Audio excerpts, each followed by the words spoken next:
6절 진행하겠습니다. 6절은 종합소득과세 표준이죠. 페이지는 124페이지고요. 이제 이 6절이 과거에는 우리 소득세에서 가장 시험에 많이 나는 토픽이었는데 2014년에 소위 소득공제를 세액공제로 싹 다 이관하면서 이 중요성이 훨씬 떨어져 버렸죠. 자, 우리 빈출유형 01의 인적공제입니다. 기본적으로 이 그림에 들어오시면 150만 원을 소득공제 해주는 제도인데요. 일단 본인 기준으로 위에 직계 존속 살아계시고요. 옆에 형제자매 있고요. 네, 바로 이쪽 옆에 배우자가 있고요. 배우자 위에도 직계 존속이 있고요. 배우자에도 형제자매가 있죠. 이 배우자의 형제자매를 내가 뭐라고 부르게 해요? 아시겠지만 처남처제라고 부르죠. 그리고 본인과 배우자 사이에 직계 존속 비속까지 있고요. 직계 비속의 옆에 거의 직계 비속과 동급인 입양자, 위탁아동, 생활수급자까지 해서 기본적으로 일단 이 그림에 들어오면 150만 원의 기본공제의 후보가 되는데, 문제는 왜 제가 후보라고 하냐면 그림 안에 박스가 있는데요. 이 박스도 다 만족해야만 150만 원을 받을 수 있죠. 1번에 보면 기말 현재 생계를 같이 해야 합니다. 주민등록이 같아야 하는데 몇몇 관계는 주민등록이 같지 않아도 빼주는 제도가 있습니다. 나중에 배우시겠지만 2번에는 나이요건이라고 해서 만으로 20세에서 60세 사이는 제외가 되고 있죠. 근데 배우자나 장애인 등은 나이를 전혀 보지 않습니다. 그리고 3번의 소득요건인데 일단 연간 소득 금액이 100만 원이 이하가 된다는 그런 규정이 있습니다. 자, 제가 지금 설명했던 그림은 125페이지에 상단에 표에도 요약되어 있으니까요. 한번 참고하도록 하시고, 기본적인 거는 너무 쉬우니까 이 부분이 꽃표시 위주나 주 위주로 설명을 드리겠습니다. 표 밑에 꽃표시 1번 보시면 해당 과세 기간에 6개월 이상을 직접 양육해야만 위탁아동이 되는데, 단 직전 과세 기간에 소득공제를 받지 못한 경우는 직전기와 단기를 포함해서 6개월 여부를 따지란 소리입니다. 예를 보시면 전기 11월 1일에 친구가 사업하다 망해가지고 야반도주 하면서 맡기고 간 친구 아들을 도움 안 되는 친구놈이네요. 작년 11월 1일날 나한테 바뀌어가지고 6월 1일날 데려가 버린 거예요. 작년도 6개월 한데 올해도 5개월이야. 이럴 경우는 작년하고 올해를 더해버려서 올해 6개월 넘어가시면 위탁아동이 되시는 겁니다. 꽃표시 2번 보시면 직계비속, 즉 입양자 또는 직계비속과 입양자와 그 배우자가 모두 장애인이면 소위 제가 반가로 7번에 요건을 만족한 며느리라고 했는데요. 아까 왜 124페이지 보면 직계비속, 우리 아들, 딸까지만 나와 있지 그 상대방 며느리라든지 아니면 우리 사위가 나와 있지 않지 않습니까? 이런 경우에는 우리 직계비속, 즉 아들, 딸이 아들, 딸이 장애인이고 걔가 이번에 결혼한다고 사람을 데려왔는데 그 며느리나 아니면 사위마저도 그 뭔가 장애인일 경우에 그때만 며느리나 사위를 공제해 주니까 그거 참고하도록 하시죠. 아직 시험에는 한 번도 당연히 나온 적 없고요. 앞으로도 출제 가능성은 거의 제로라고 보시면 되는데 이것도 가능을 합니다. 주 1번으로 내려오시면 장애인은 나이 요건이 없으나 소득 요건은 있다고 되어 있으니까, 그리고 장애인이라고 하더라도 소득이 막 구두방을 해가지고 몇 천만 원 벌어버리시면 당연히 기본공제가 될 수가 없습니다. 그리고 특이하게 세법에서는 항시 치료를 요하는 중증 환자도 장애인에 포함을 시켜주고 있죠. 그 다음에 주 2번 보시면 여기서 소득은 1년간의 종합소득, 퇴직소득, 양도소득을 합계합니다. 우리 지금 아직은 종합소득 과세 표준을 배우고 있지만 특이하게 퇴직, 양도소득까지 싹 다 합한다는 거, 그리고 비과세, 비혈거소득과 분리과세는 제하라고 되어 있네요. 예를 들어서 총급여가 300만 원이라면 우리 왜 앞에서 배웠던 500만 원까지는 70%를 빼주다 보니까 이 사람은 근로소득 금액이 90만 원밖에 안 돼서 우리 집에 총급여가 300만 원짜리인 우리 배우자가 있다 하더라도 내가 그녀를 연말정산에 150만 원으로 끌고 올 수 있다는 뜻이고요. 그 다음에 2번 보시면 은행이자가 2천만 원인 모친이라면 말도 안 되지만요. 2천만 원까지는 분리과세로 사라지니까 우리 모친의 그 소득 금액은 그냥 빵원입니다. 빵원. 그래서 기본공제가 가능하고요. 3번 보시면 작물 재배업 중 곡물 재배업, 이거 다 비과세라 과세 제외라고 그랬죠? 과세 제외이기 때문에 기본공제가 가능합니다. 우리 부모님이 작물을 재배하고 있어도 기본공제 가능하다는 소리예요. 그 다음에 4번 보시면 총 연금액이 500만 원이면 1200까지는 분리과세를 신청할 수 있으니까 기본공제가 가능합니다. 우리 아버지가 이런 총 연금액 500만 원밖에 없고 분리과세를 신청하면 아버지를 150만 원을 끌고 올 수가 있죠. 그 다음에 5번 보시면 양도소득 금액이 300만 원이면 제가 종합소득 금액까지만 보는 게 아니라 연간소득 금액 다 합계하라고 했으니까 이 경우에는 기본공제가 불가능하겠습니다. 126페이지에 추가공제 보시면요. 추가공제에 장애인 공제는 기본공제 대상자 중에서 장애인이 있으면 200만 원이고 경로대자는 역시나 기본공제 대상자 중에서 70세 이상이 있으면 100만 원이고요. 그 다음에 3번의 부녀자 공제는 동그라미 1번 배우자가 있는 여성이죠. 즉 직장 생활을 하면서 결혼해서 직장 생활을 하고 있으면 살림도 하려 하고 고생한다고 50만 원 공제해 주고요.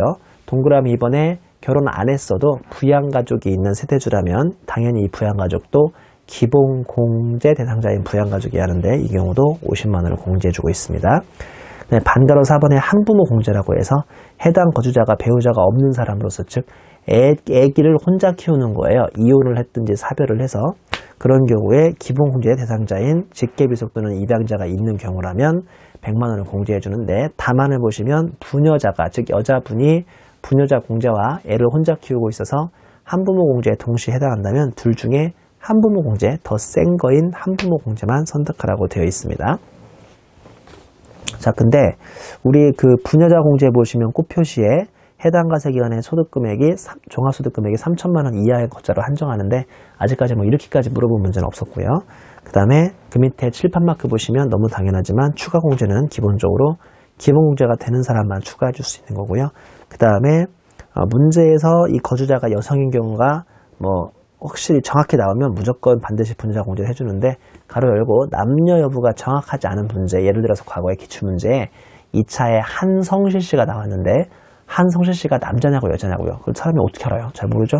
그럴 경우에는 부양가족 표례에 남편이 있는지 아내가 있는지를 확인하시면 이 사람이 남자인지 여자인지 쉽게 알 수 있습니다. 자, 126페이지 3번의 인적공제 적용시 유의사항이라고 해서 1차 수업 목적으로는 아직까지 이걸 건든 적이 없었는데요. 인적공제 한도는 종합소득금액을 한도로 하고 생계를 같이 하는 자의 판정은 내용에 있는 것처럼 과세기간 말이니까 12월 30일자로 판단하시면 되는데 단 다음의 경우는 언제나 생계를 같이 하는 걸로 봐주는 매우 재미있는 특례가 있는데요. 동그라미 1번의 배우자나 직계비속은 서로 주소가 달리 살고 있다고 하더라도 언제나 생계를 같이 하는 걸로 봐주고 있고요. 그 다음에 2번 보시면 직계존속, 우리 부모님이 시골에 사시는데요. 서울 우리 집은 좁고 시골 집은 넓어요. 내가 부모님을 실제로 부양하려고 하고 싶지만 서울로 모셔오려니까 너무 집이 좁아요. 이런 것을 직계존속의 주거형편상 별거하는 경우라고 해서 우리나라에서 기본공제 가능하고요. 3번 취약, 질병에 의한 근무상의 또는 사업상의 형편 등에 의해서 일시 퇴거한 경우도 생계를 같이 하는 걸로 봐줍니다. 그 다음에 양가로 3번에 공제 대상자의 판정식이라고 해서요. 일단은 해당 과세기간만 현재로 판단하는데 두 가지 예가 있죠. 첫 번째는 돌아가셨으면 그 전날 상황인 아버지는 살아계시니까 기본공제 가능하고요. 장애 치유도 그날까지는 그러니까 전날까지는 장애인일 테니까 장애인 공제 같은 게 가능합니다. 두 가지 예외 사망하거나 장애 치유 두 가지밖에 없습니다. 자, 옆 페이지에 나의 계산 방법을 보시겠습니다.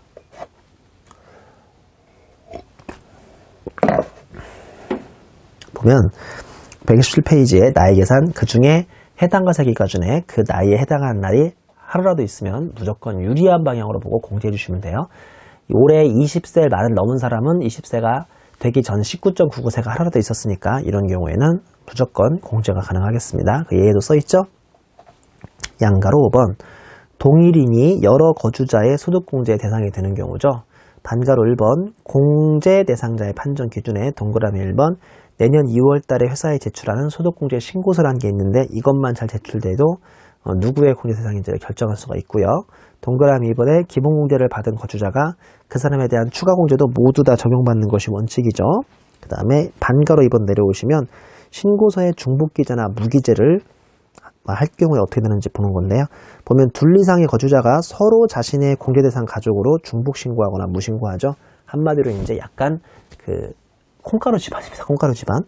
자, 동그라미 1번 나의 배우자 공제와 우리 아들이 직장 생활을 하면 직장인 아들의 부양가족 동시에 우리 와이프가 해당이 되면요. 이때는 내가 이기죠. 배우자를 최우선으로 적용해야 하니까. 동그라미 2번 거주자의 부양가족 공제 대상인 경우 전기의 부양가족 공제를 받은 자가 또 당시에 공제를 받습니다. 예를 들어서 거기에 써있네요. 매년 장남이 아버지를 인적공제 신고하는 것에 불만을 품은 차남이죠. 제 차남이니까. 단기에도 자신의 아버지를 인적공제를 신청하면 지난기에 받은 사람이 또 받을 테니까요. 여전히 장남이 기본공제를 받는다고 써 있고요. 그 다음에 반가로 3번에 거주자가 사망하거나 출국한 경우인데 예를 한번 보겠습니다. 단기 7월에 미국으로 이민 간 형님이 연말에 아버지를 기부공제를 받을 리가 없으니까 이럴 경우는 단기 말에는 동생이 아버지를 기부공제를 받을 수 있다는 게 이 규정의 취지겠습니다. 빈출 유형의 02로 가면 그 외의 소득공제죠. 자, 우리 중요한 것들이 싹 다 세액공제로 내려가면서 이 소득공제는 지금 남은 게 거의 없는데요. 129페이지에 2번 문제 특별공제가 있습니다. 보험료공제, 우리 보험료공제 중에서 장애인 보험이라든지 아니면 그 다음에 보장성 보험은 싹 다 세액공제로 이관됐고요. 여기는 지금 건강보험, 고용보험의 소위 사회보장성 제도에 의한 보험료만 남아있는데 가운데 세로의 근로자 본인 부담 보험료입니다. 당연하지만 사용자 부담부는 이거 근로소득 과세도 안 되고 그 다음에 소득공제를 적용받을 수도 없죠. 보면 공제 한도는 전액공제를 받을 수 있고요. 양가로 이번에 추가공제입니다. 원래 이 자리에 4개가 있었는데 이번 세법에서 월세 상한액 공제가 얘도 세액공제로 내려가 버렸죠. 자, 여기 개정된 내용 좀 있어요. 양가로 이번에 주택 청약 종합저축의 납입액 소득공제는 보다시피 총급여액이 7천만원 이하인 사람만 되고요. 청약저축, 주택청약 종합저축 이게 연간 120만원 한도에서 240만원으로 한도가 올라가 버렸고 이거에 40%까지를 공제해 줍니다.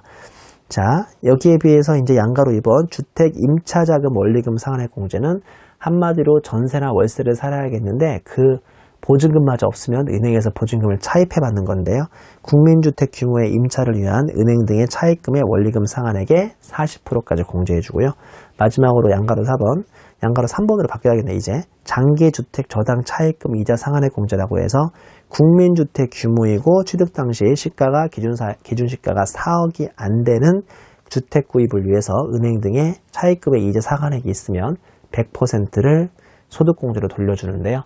여러분 아시겠지만 서울이나 수도권, 서울 수도권만 그렇겠습니까? 우리 처음으로 자기 아파트를 사는 사람들은 대부분 은행에서 뭐 끼고 사죠? 대출을 끼고 사죠? 그 대출을 끼고 산 거에 대해서 매년 이자를 갚아야 하는데 이자 갚은 금액의 100%까지 소득공제를 해주는 제도고요.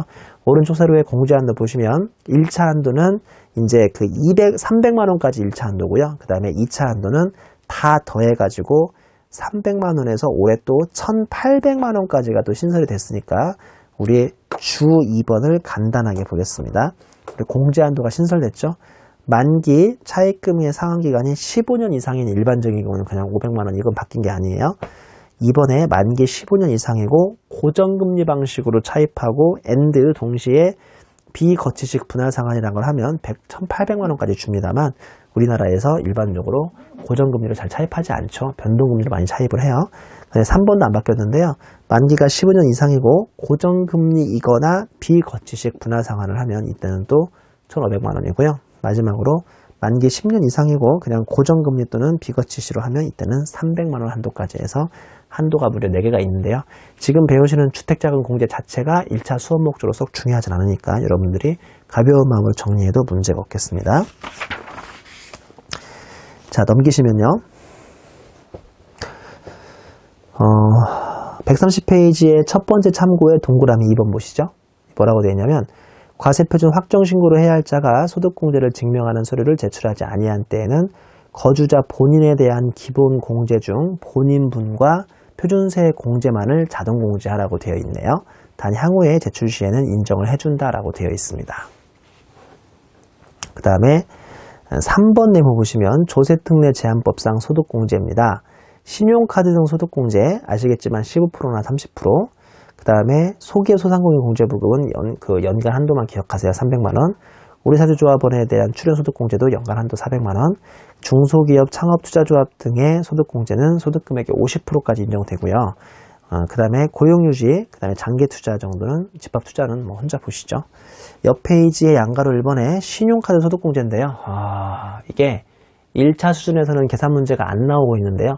만약에 이번에 계산 문제가 나오면 대박이죠. 왜냐하면 2014년, 15년에 이 2년 동안 이게 워낙 복잡하게 바뀌어가지고요. 출제 가능성은 또 더 1차에서는 대단히 낮아졌다고 생각하시면 돼요. 박스를 보시면 일단은 초과 사용 금액을 구해야 하는데 초과 사용 금액은 꽃표시 1번에 있는 것처럼 공제 대상 신용카드 합계액이 자신의 총급여액의 일단은 25%는 넘기고 봐야 돼요. 이게 이제 초과 사용액이고 여기에 다시 박스로 올라가면 15%를 곱해주는데 가로 열고 현금용 수증이나 직불카드, 선불카드, 정통시장, 그 다음에 대중교통비는 30% 되고 그 다음에 그냥 일반 경우에는 15%밖에 안 되겠습니다. 그 다음에 더하기, 박스에 더하기 직불카드 등 추가 공제율 사용분 플러스 직불카드 등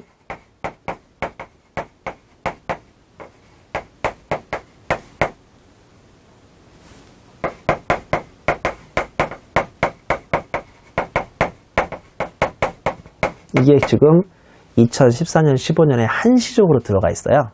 그게 플러스 10%까지 더 돼요. 그러니까 제 말 좀 들어보세요. 현금용 수기나 직불카드를 잘만 쓰면 과거에는 30%였는데 지금 우리 2014년, 15년에만 이게 10%가 더 되니까 최대 40%까지 가능하다는 거죠. 제가 지금부터 설명을 드릴 텐데요. 이게 1차 수업 목적으로 계산 문제의 확률은 대단히 낮으니까 한번 참고만 하세요. 참고로 다시 박스 가시면 양가로 이번에 한도액인데 1번과 2번과 3번의 합계액이라고 돼 있죠. 보시면 1번은 기본 한도가 총급여의 20%와 300만 원을 넘을 수 없는데요. 웬만한 분이 총급여가 1,500이 넘을 테니까 결론적으로 총급여 20%와 300만 원 중 작은 금액은 그냥 300만 원 한도라고 생각하시면 되고요. 동그라미 이번에 추가 한도 1이라고 해서 100만 원을 넘지 않는 수준에서 우리 전통시장 공제액을 100만 원까지 해줄 수도 있고 그 다음에 3번의 추가 한도라고 해서 역시나 2번인데요. 100만 원을 넘지 않는 한도에서 기본 한도하고 대중교통비 공제까지 해서 둘 중에 작은 금액을 더 100만 원 넘지 않은 수준으로 해서 추가 한도를 증가시켜주고 있습니다. 자, 곱표시 3번 내려오시면요. 곱표시 2번 혹시나 개인적으로 초과 사용액이 있으면요. 전통시장이나 대중교통비 먼저 끼워놓고 현금용 수증 지불카드 끼워놓고 그 다음에 신용카드 순으로 끼워놓으라고 되어 있습니다. 곱표시 3번에 직불카드 등 추가 공제율 사용분 증가분 공제액이 개정이 됐는데 보시는 것처럼 이게 정말 빡세죠. 박스에 동그라미 1번 2014년이 끝나는 과세연도는 끝났으니까 넘어가시고요.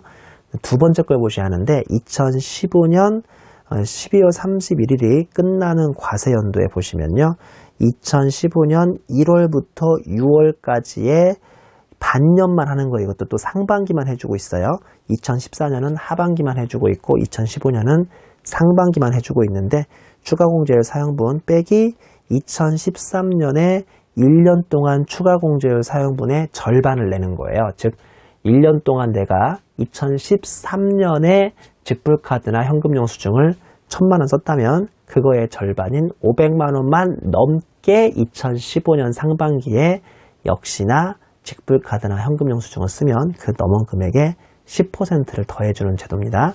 다시요. 지금 보는 박스는 오직 신용카드가 아니라 직불카드 같은 것만 해당이 돼요. 30%짜리만.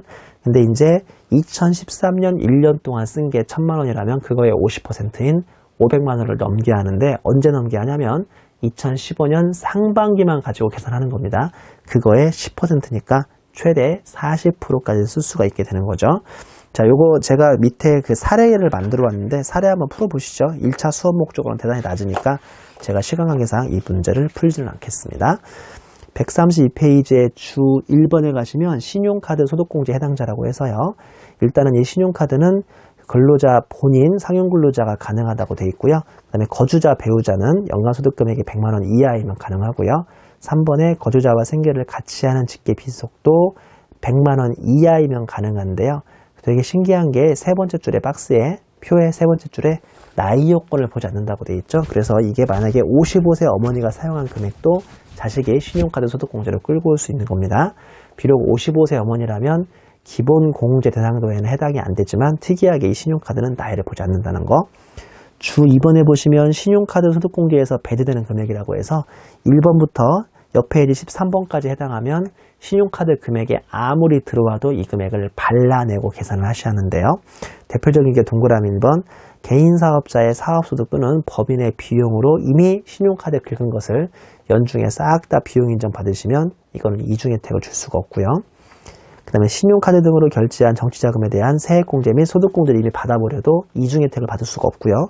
3번 보험료, 내가 자동차 보험료를 카드로 긁었어요. 보험료가 앞서야 돼요? 신용카드가 앞서야 돼요? 그러면 보험료 공제가 앞선다고요. 신용카드까지 이중으로 혜택을 받을 수가 없습니다.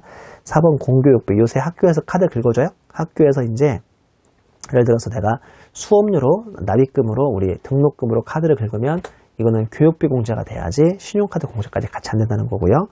그 다음에 6번 외국에서 아무리 신용카드 사용하더라도 결국은 우리나라 사람 과표가 노출되는 게 아니라 외국인, 원주민, 관광지에서 물건 팔고 있는 주인장의 과표가 노출되니까 우리나라랑 아무 관계가 없어서 이것도 신용카드 금액에서 배제가 됩니다. 동그라미 8번이죠. 국세, 지방세, 공과금.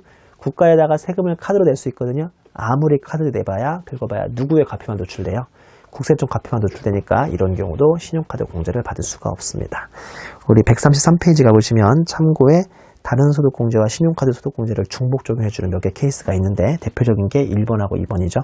1번은 취약전 아동 학원비라고 해서요. 취약전 아동 학원비하고 중고등학생의 교복구입비를 신용카드로 긁으면 이거는 교육비 공제하고 카드 공제가 동시에 가능하고요. 그 다음에 동그라미 2번은 워낙 유명해서 우리 국민들이 다 알고 있는데 병원이나 약국에서 카드를 긁으시면 의료비 공제하고 신용카드 공제가 동시에 될 수가 있습니다. 마지막으로 주 3번 보시면 초과 배분액, 즉 총급여의 25%를 넘기는 금액을 보다시피 1순위는 전통시장하고 대중교통비, 2순위는 현금용 수중, 3순위는 일반 신용카드로 싹 구분해서 오른쪽 세로에 첫 번째 두 개는 30%, 마지막 거는 15%를 적용해주고 있고요. 꼭 표시해 보시면 전통시장 사용하기에 우리 SSM이라고 아세요? 왜 동네에 홈플러스 익스프레스, LG 슈퍼마켓 이런 왜 이마트라든지 우리 대형 쇼핑몰에 동네까지 파고들고 있는 조그마한 가게 있는데 이런 것들은 만약에 시장에 있다 하더라도 시장 사용액으로 보지 않겠다는 게 이 규정의 취지입니다. 우리 지금부터 한번 문제를 풀어볼까요? 예, 문제도 별로 몇 개가 없죠. 왜냐하면 대부분 문제가 다 6주절에서 7절로 이관됐기 때문에 몇 개 있지도 않습니다. 2번 문제 보시면 다음 자료에 의해서 거주자 갑의 2015년 귀속 종합소득 과세표준의 계산 시 인적공제의 합계액을 계산한 것은이라고 되어 있습니다.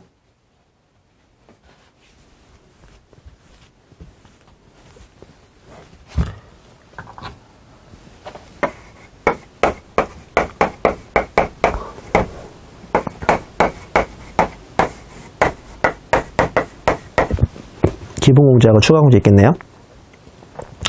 보니까 갑의 총급여가 8천만 원입니다. 그러면 이 사람 이름이 갑인가 보죠? 갑은 당연히 들어가고요.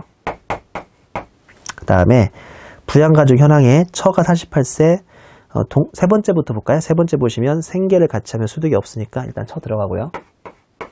그 다음에 아들 22세고 장애인이네요. 나이 보지 않죠?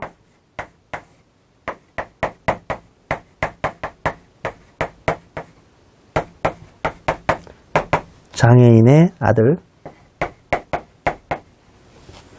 그 다음에 일반 아들, 일반 아들은 뭐고 장애인 아들은 뭐지? 딸, 부친, 장인어른, 뭐 되게 많네. 7명이에요? 7명이면 1,050만원? 맞죠? 되게 많네. 그 다음에 경로 우대자 있었죠? 아까 금방 경로 우대자가 장인어른이 있네요.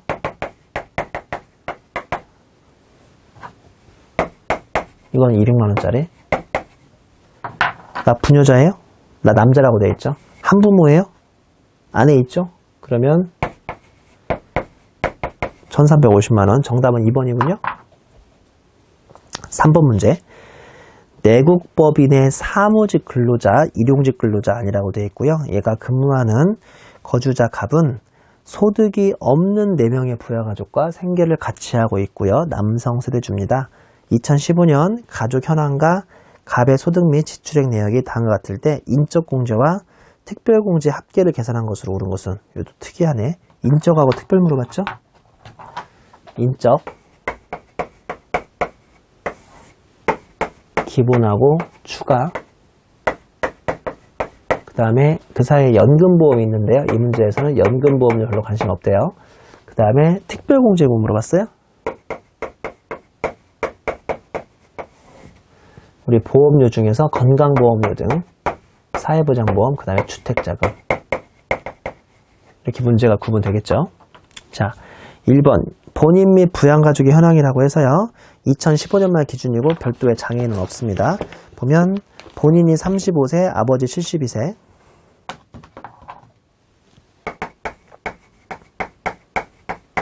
아버지 들어가시고요.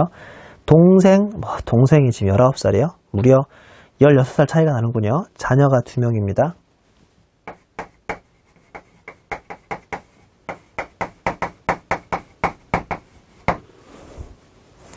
이거 한부모네? 특이한 문제네요. 한부모네, 한부모.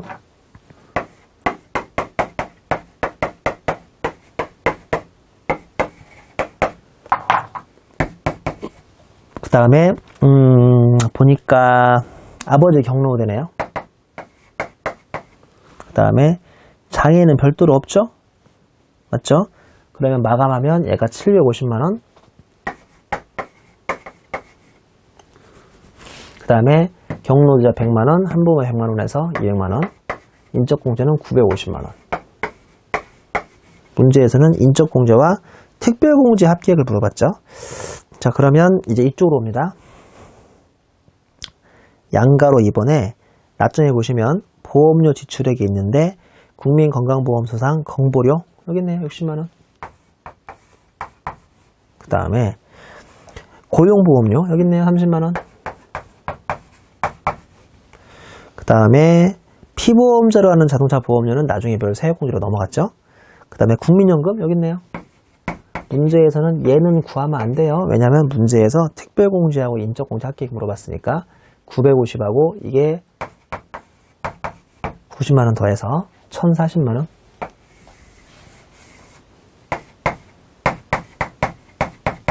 정답은 1번입니다. 4번 문제 풀어볼까요? 다음 자료를 이용하여 거주자 갑 남성이며 52세의 2015년 종합소득과세표준에 계산되는 인적공제 합계액을 계산한 것으로 옳은 것은 인적공제 물어봤네요. 자.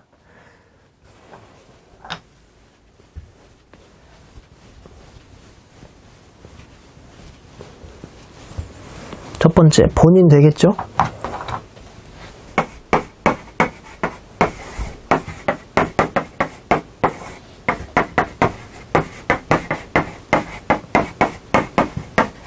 본인은 남자예요? 남성이죠. 다음에 본인 되고 배우자 되겠네요. 내용을 보니까 배우자가 근데 소득이 없고요. 부친은 2015년 5월 20일 사망했지만 그래도 올해까지는 사망일 전인 상황으로 봐야 하니까 장애인인가요? 장애인은 아니고요. 그 다음에 모친은 72세인데 소득이 없죠. 아유 큰일 났네. 이 집 사람들 왜 이렇게 소득이 없어? 그 다음에 장인, 장인까지 같이 모시고 살아요. 주거 형편상 별거하고 있지만 괜찮죠? 소득 없죠? 아직 70세 안 넘었고요. 장남 23세인데 장애인이래요. 아헤, 사업소득 금액이 있죠? 그럼 말짱 도로명이구만. 마지막으로 장녀, 사업소득 금액 없죠? 그러면 6명이니까 900만원. 여기는 200만원. 정답은 1100만원. 오, 이거 기출문제네요. 그쵸? 2014년 기출문제. 자, 마지막으로 5번 풀어보겠습니다. 다음 소득세법상 종합소득공제 및 인적공제에 관한 설명으로 옳지 않은 것은 1번 기본공제 대상자 1인당 150만원을 적용하며 이때 종합소득이 있는 거주자만 기본공제를 적용받을 수 있으므로 법인 아닌 단체의 경우는 기본공제를 적용받을 수 없다. 맞는 설명이고요. 2번 소득금액 요건에서 소득금액은 소득세 과세 대상인 종합, 퇴직, 양도소득 다 더하셔야죠. 합계를 말하므로 양도소득금액만 150만원이 부친에 대해서는 기본공제를 적용받을 수 없다. 맞는 설명이죠. 3번 인적공제 대상자의 판정기준은 해당 과세기간 종료일 현재 상황에 의하지만 해당 과세기간 종료일 전에 사망한 경우와 장애가 치유된 경우 및 출생의 경우 출생은 왜 들어갔죠? 출생의 비밀인가? 전날의 상황에 따라서 판정한다. 출생 때문에 틀렸네요. 그 다음에 4번 부녀자 공제는 배우자가 있는 여성이거나 아니면 배우자가 없더라도 부양가족이 기본 공제 대상 부양가족이 있는 세대주인 경우에 여성인 경우에 적용하되 해당 과세기간의 종합소득 금액이 3천만원 이하만 된다. 독소조항이네요. 3천만원이 왜 들어갔을까요? 3천만 원 이하인 사람한테요. 독소조항. 5번 기본공제를 적용받는 거주자가 그 사람에 대해서 추가 공제도 받는 것이 원칙이다. 결론적으로 이제 3번이 오답이 되겠습니다. 전에는 6절이 아주 내용이 중요했는데 이제 다 7절로 옮겨졌으니까 우리 계속 이어서 7절을 강의한 걸로 하겠습니다.